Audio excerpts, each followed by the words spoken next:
staring into her cereal. She hadn't said a word since waking up.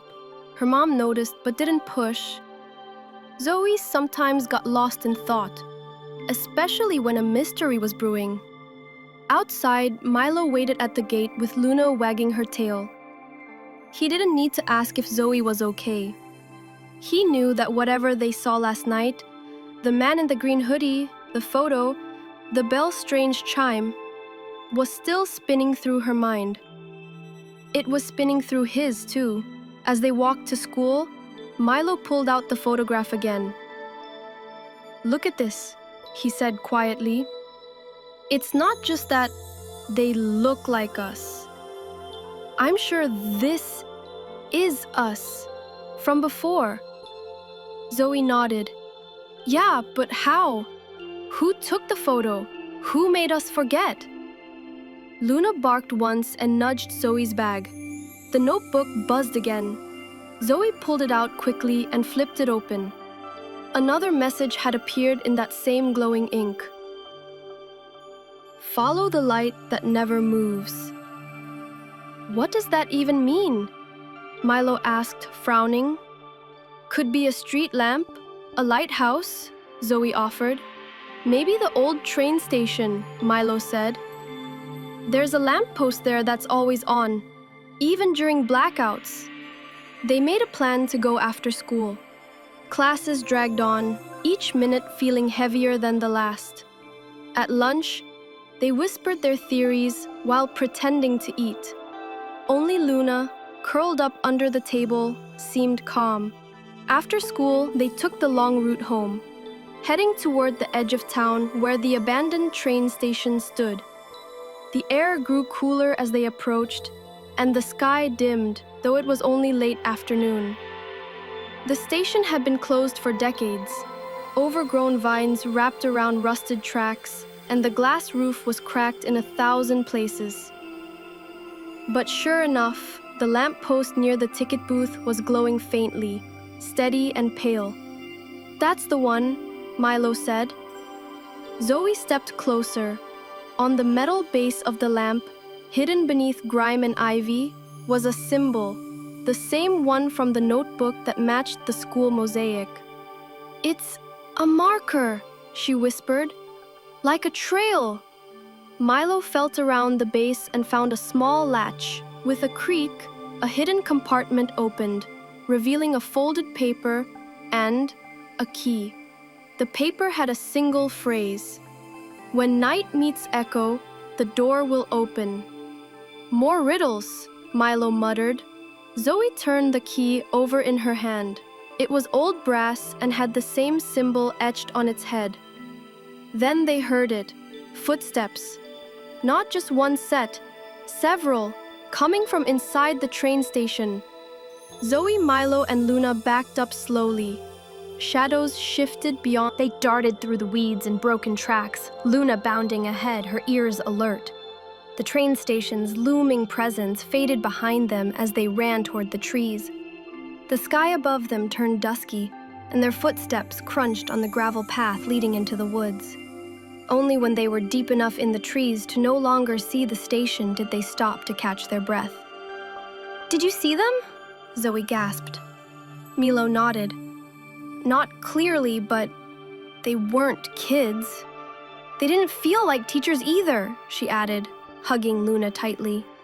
Milo looked at the key in Zoe's hand. "We need to figure out what it opens." Zoe wiped sweat from her forehead. "The clue said, 'When night meets echo.' Maybe it's a place with echoes, like a cave?" "Or the auditorium," Milo said. "Our school's stage echoes when it's empty." They decided to meet early the next morning before school started and sneak into the auditorium.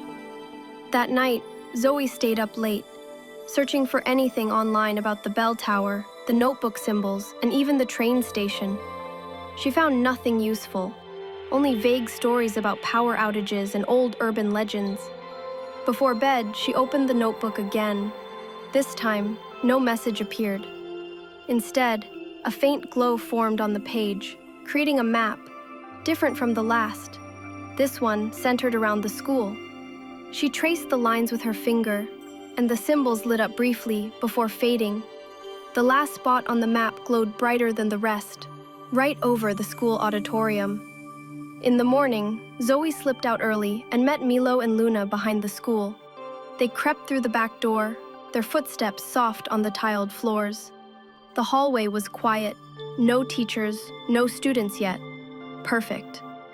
The auditorium was dark and empty, the stage bathed in a faint light from a high window. Their footsteps echoed as they stepped closer to the wooden floorboards. Zoe pulled out the key. Where would a door even be? Milo examined the side walls and the floor. Could be something hidden, like last time. Luna sniffed around and then barked twice, pawing at a corner of the stage. A loose board. Milo pried it up. Beneath it was a small metal box with a lock that matched the key. Zoe inserted the key and turned it. Click! Inside was a small crystal orb, glowing faintly, and a rolled parchment tied with red string. Zoe unrolled the paper. It read, "She remembers, he forgets. But the secret is older than both." Milo stared at the orb. "What is it?" Luna growled softly. Footsteps again, this time from the hallway. Someone was coming. Zoe quickly stuffed the parchment Annie orb into her bag and closed the box. Milo replaced the floorboard just as the auditorium door creaked open. A janitor peeked in, pushing a mop cart. He looked around suspiciously but didn't say anything. Zoe and Milo slipped behind the curtain, holding their breath. The janitor lingered for a few moments, then backed out slowly, muttering to himself. Once the door shut again, they exhaled in relief. "That was close," Milo whispered. Zoe nodded. "Too close." They waited a few minutes before leaving through the side exit. Outside, the sun had fully risen and students were beginning to arrive. Later in the day, during art class, Zoe couldn't stop thinking about the orb. It was warm in her bag, like it was alive. During break, she and Milo met in the library's quiet corner. Zoe placed the orb on the table. It shimmered faintly, then dimmed as if sensing the silence. "I think it reacts to noise," she whispered. Milo leaned in. "Say something." Zoe hesitated, then said, "Secret." The orb flashed once. Luna wagged her tail but didn't bark. Zoe tried again. "Memory!" Another flash. Milo leaned closer. "What if we ask it something?" Zoe thought for a second. "Where is the next clue?" The orb didn't flash this time. Instead, a line of light spread across the table, pointing toward the library's east wall, where the old books were kept. They followed the light until it vanished at a shelf of historical records. Zoe ran her fingers across the spines until she found an odd one. No title, just a strange circle symbol on the cover. She pulled it out. It was hollow. Inside was a second key, smaller than the first, and a slip of paper. "You will not remember tomorrow, but the door will still open." Milo touched the key. "Are they messing with our memory again?" Zoe whispered. "We need to hide everything, somewhere safe." That night, Zoe buried the orb, the notebook, and both keys under a loose brick in her backyard wall. She drew a map and hid that in her shoe, just in case. And the next morning, she didn't remember any of it. Zoe woke up feeling groggy. Her dreams had been vivid, full of strange lights and whispers, but she couldn't piece them together. At breakfast, she asked her mom if anything weird had happened yesterday. Her mom chuckled. "Besides your usual quiet mood?" "Nope." Zoe glanced around the kitchen. Something felt off, like she had forgotten something important. Meanwhile, Milo stared at the photo on his nightstand, the one he had slipped from the notebook. It didn't make sense. Why did it feel like he had done all of this before, over and over?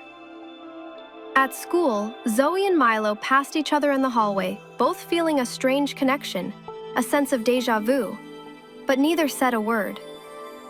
Luna whined during lunch, pawing at Zoe's bag. When she opened it, there was nothing inside but books. No orb, no notebook. She frowned. After school, she took the long way home. Her steps led her past the train station, past the bell tower, past places that tugged at her memory without explanation.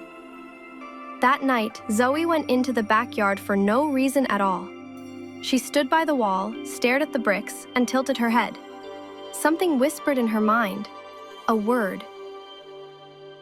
Remember. She reached down, pried a brick loose, and there it was.